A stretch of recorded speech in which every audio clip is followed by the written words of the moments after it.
गीता उपदेश अच्छे लोगों के साथ हमेशा क्यों होता है, बुरा भगवत गीता में दिया है। श्री कृष्ण ने इसका जवाब आपने अक्सर महसूस किया होगा कि जो लोग अच्छे काम करते हैं और हमेशा सबका अच्छा सोचते हैं, वो ही लोग जीवन में सबसे अधिक परेशान रहते हैं। वहीं जो लोग बुरे काम करते हैं, वो अपना जीवन खुशी और चैन से जी रहे होते हैं। अच्छे काम करने वालों को आखिर इतनी परीक्षा क्यों देनी पड़ती है, जबकि जो अधर्म की राह में हैं, वो ही अधिकतर खुश रहते हैं और जिंदगी का लुत्फ उठा रहे होते हैं। अगर आपके मन में भी यह सवाल कभी आया हो, तो आज हम आपको इसका जवाब देंगे। ये जवाब वो है जो भगवत गीता में लिखा है और श्री कृष्ण ने अर्जुन को दिया था। भगवत गीता में वर्णित कथा के अनुसार जब भी अर्जुन के मन में कोई दुविधा उत्पन्न होती थी, तो वो श्री कृष्ण के पास पहुंच जाते थे। एक बार की बात है, अर्जुन श्री कृष्ण के पास जाकर कहते हैं कि वो किसी बात को लेकर परेशान हैं और इसका जवाब वो श्री कृष्ण से चाहते हैं। श्री कृष्ण ने पूछा, सवाल क्या है? अर्जुन ने कहा, मुझे यह जानना है कि अच्छे लोगों के साथ हमेशा बुरा ही क्यों होता है, वहीं बुरे लोग खुशहाल होते हैं। अर्जुन के मुंह से ऐसी बातें सुनकर श्री कृष्ण मुस्कुराए और कहा, मनुष्य जैसा सोचता है और महसूस करता है, वैसा कुछ नहीं होता है, बल्कि अज्ञानता की वजह से वो सच्चाई नहीं समझ पाता है। अर्जुन उनकी ये बात समझ नहीं पाए। इसके बाद श्री कृष्ण ने उन्हें समझने के लिए क्या कहा, वो जानते हैं। श्री कृष्ण ने अर्जुन से कहा, पार्थ, मैं तुम्हें एक कथा सुनाता हूँ, उसे सुनकर तुम समझ जाओगे कि हर प्राणी को उसके कर्म के हिसाब से ही फल मिलता है। प्रकृति हर किसी को अपनी राह चुनने का मौका देती है। अब वो मनुष्य की इच्छा पर निर्भर करता है कि उसे धर्म की राह चुननी है या अधर्म की। कथा शुरू करते हुए श्री कृष्ण ने कहा, एक नगर में दो पुरुष रहते थे। एक पुरुष व्यापारी था जिसके जीवन में धर्म की बहुत महत्ता थी। वह पूजा पाठ में यकीन रखता था। वह हर रोज मंदिर जाता था और दान धर्म भी करता था और हर रोज भगवान की पूजा करता था।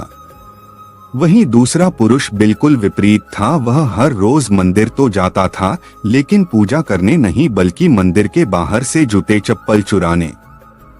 उसे दान और धर्म से कोई लेना देना नहीं था।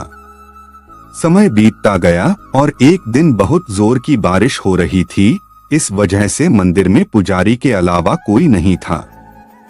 यह बात जब दूसरे पुरुष को पता चली, तो उसने सोचा कि ये सही मौका है मंदिर का धन चुराने का। पंडित से नजर बचाकर उसने मंदिर का सारा धन चुरा लिया।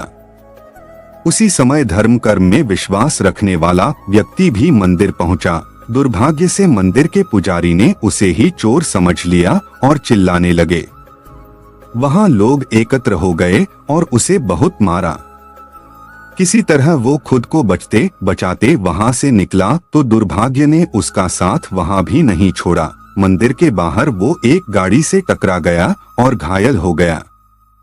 फिर वो व्यापारी लंगड़ाते हुए घर जाने लगा, तो रास्ते में उसकी मुलाकात उस पुरुष से हुई जिसने मंदिर से धन चुराया था। उसने कहा, आज तो मेरी किस्मत चमक गई, एक साथ इतना सारा धन मिल गया।